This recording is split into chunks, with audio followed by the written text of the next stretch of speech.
Hello world. If you're watching this, it's probably because you're a human living on Earth in the 21st century. If not, damn, that's pretty cool. But for us mere mortals stuck in this present time and space, you can probably relate to the emotions of loneliness, estrangement, and alienation, especially if you consider yourself queer. Queer means many things to many people, but to me, it means anything but what is expected. Whether you consider yourself queer or not, these feelings of remoteness and seclusion pervade our minds, filling us with anxieties that maybe we're in some way wrong in relation to those around us. I've searched for answers as to why I feel this way, and I'm happy to say I think there's hope for our strangeness. My childhood was steeped in science fiction and fantasy, watching my favorite characters go on wild adventures and fight off whatever big bad was threatening their world.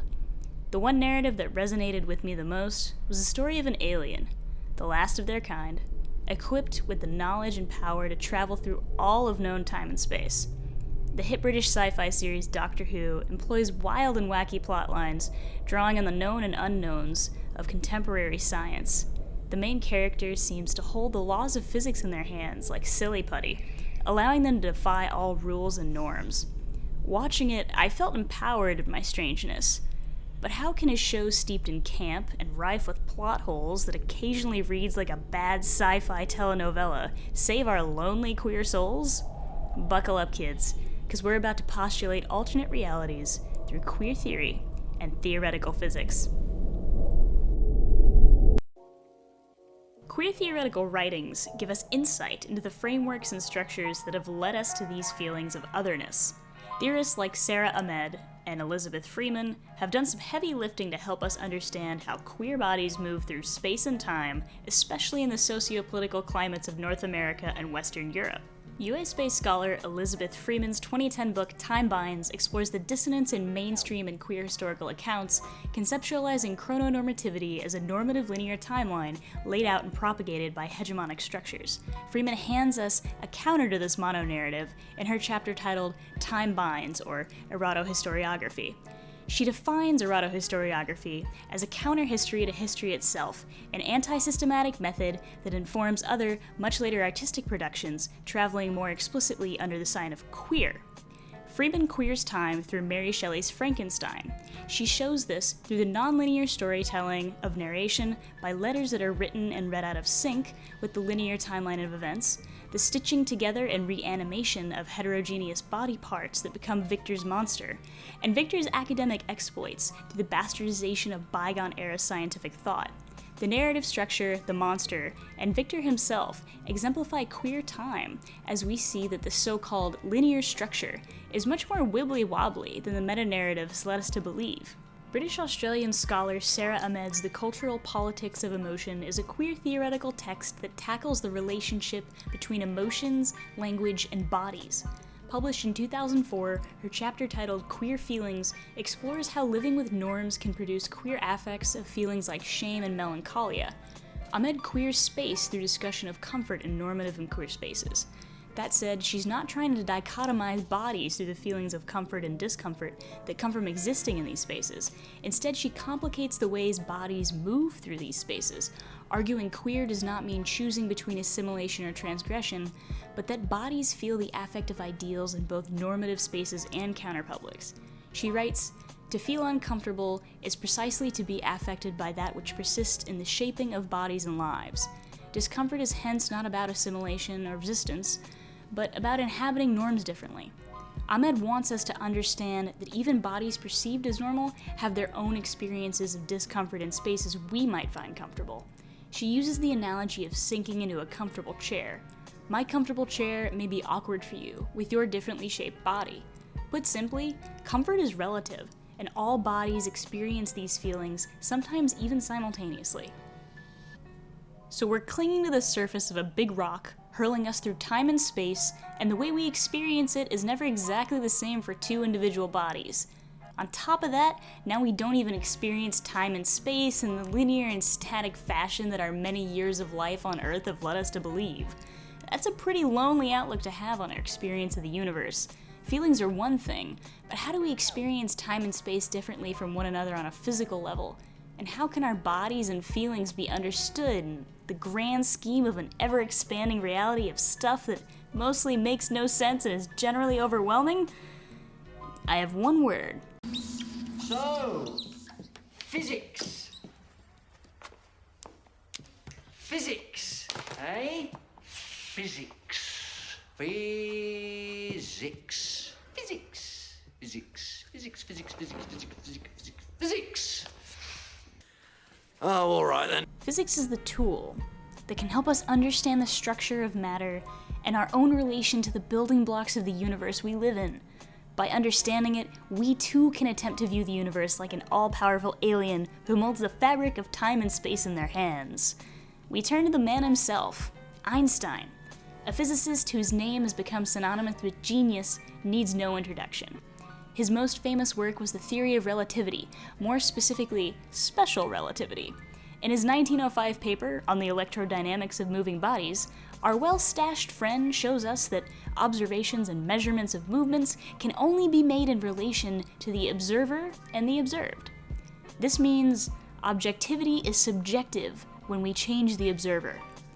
Okay, more plainly stated by the man himself. Put your hand on a hot stove for a minute and it seems like an hour. Sit with a pretty girl for an hour and it seems like a minute. That's relativity. Einstein builds on relativity to theorize the structure of something called spacetime. If space is where things happen, and time is when things happen, how can we talk about events in relation to both time and space? Amalgamating three-dimensional space with the fourth dimension of time, we get a curved fabric of the universe known as spacetime. What? Sounds complicated, but you use this concept every time you drive your car. What's the speed limit on Lower Wacker? It's apparently 30 miles per hour. Right there, you did it. You measured your velocity in relation to space-time. If you maintain your speed for 1 hour of time, you will have traveled 30 miles in space. 30 miles per hour through space-time relative to stationary observers standing in the hellscape of Lower Wacker. Relativity shows us that time and space are not separate dimensions, but mesh together to form the fabric of how we observe and measure the universe. Space-time. It's all relative.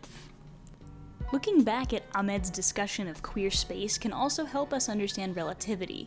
The idea of queer itself is relative, lending itself to a comparative nature. A concept or body cannot be queer without some other type of concept or body for relational analysis. We have queer feelings when we don't meet the norms in the place for the space we are occupying, and when feelings in this relation to how other spaces have affected us in the past. Freeman is also pulling on relativity by queering time. Offering a non-linear, erotic account of time, Frankenstein's monster experiences time differently than Victor. Made up of the body parts of various corpses with different pasts, the reanimation of the monster stitches their past together through actions in the present. The monster's time is hella queer relative to us, dear viewer. But Freeman and Ahmed don't simply say that some space-times are queer relative to others. Freeman knows that we still experience chrononormativity no matter how wibbly-wobbly our timelines get. And Ahmed admits that our bodies can feel comfort and discomfort in both normative and queer spaces. So if we can observe space-time as queer and normative simultaneously, then what is our body's state of being? Are we queer or normative? Now our queer bodies start to orient towards the physics principle of superposition. Erwin Schrödinger postulated a linear differential equation in 1926 that changed physics forever. You may have heard of the famous quantum thought experiment involving his cat. Imagine a cat in a bunker with a vial of poison. We are outside the bunker and there is a 50-50 chance that when we open it, the cat will have knocked over the vial and died. But also a 50-50 chance that it didn't and it's fine. We can't know if the cat is alive or not until we observe its state by opening the bunker. Before we enter the bunker, we observe two possible outcomes, and by entering, we force one of the outcomes into our reality. What is key here is the moment before we open the bunker. The cat is simultaneously dead and alive before we observe it. Its existence is in a superposition of states. Is the cat dead or alive? Schrödinger says yes. These two possible realities that come together to form superposition helped HUGH Everett theorize the many worlds interpretation of quantum mechanics. Publishing his relative state formulation in 1963, Everett postulated that the movement from a superposition to an observable state creates an alternate reality where the opposite of the state we observe was the outcome. Put simply, the breaking of a superposition forms new realities, new universes, new spacetimes. Every movement of a subatomic particle creates two universes, one where the particle jumped and the other where it did not. This establishment of different realities can theoretically be applied to each decision made by a person and movement made by a body. Think the butterfly effect. Now we conceptualize an infinite amount of different realities, universes, spacetimes. This multiverse that allows for the existence of parallel universes comprised of queer spacetime. If there are an infinite number of non-queer realities, then there are an infinite number of queer realities as well. This conceptualization, instead of theorizing for a single finite queer reality in relation to a single finite normative reality, controls for the dissonance that exists between queer experiences and realities. Bodies exist in a superposition between normative and queer realities. That was a lot of heavy theorizing. Queer space-time is a neat idea, but damn if it's not a weird thing to think about in reality. Thankfully, my good friend the Doctor can help us turn this theory into something a bit more concrete. She'll be fine. The Doctor is a 900-something-year-old Time Lord traveling time and space in their ship that's... It's huge! How does it do that? It's wood. It's like a box with that room just crammed in. It's bigger on the inside. Is it? I noticed. A lonely soul, the Doctor has adopted Earth as their second home and humans as their new family, always traveling with at least one trusty companion to run away from alien attackers with, and maybe have a love interest or two. Are you two seeing each other? I don't think so. Are we? We're friends. The first question we ask: Doctor Who. Doctor Who? Doctor Who? Doctor Who? Doctor Who. Doctor Who? Doctor Who? Doctor Who. Doctor Who. Doctor Who. I demand to know who you are! I don't know! Depends on what season you're watching. Generally, they're a pacifistic, chaotic, good-aligned time wizard that wants to protect life at all costs. Never be cruel, never be cowardly. Instead of dying, their alien body regenerates every cell to form a new body, which usually involves explosions. But then, does the Doctor become a different person? I was dying. To save my own life, I changed my body. Every single cell, but still me. No, pack it in. You ain't Banksy. Or am I?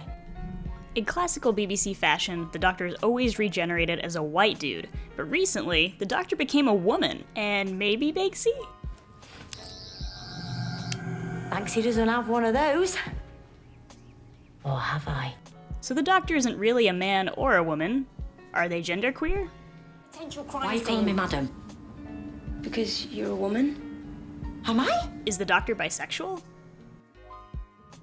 The Doctor seems to assume whatever gender the new regeneration likes. Honestly, if I was still a bloke, I could get on with the job and not have to waste time defending myself. They remember their past lives and keep on traveling. Is this normal for you? I'm just a traveller. Not really paying much mind to their identity beyond moral values.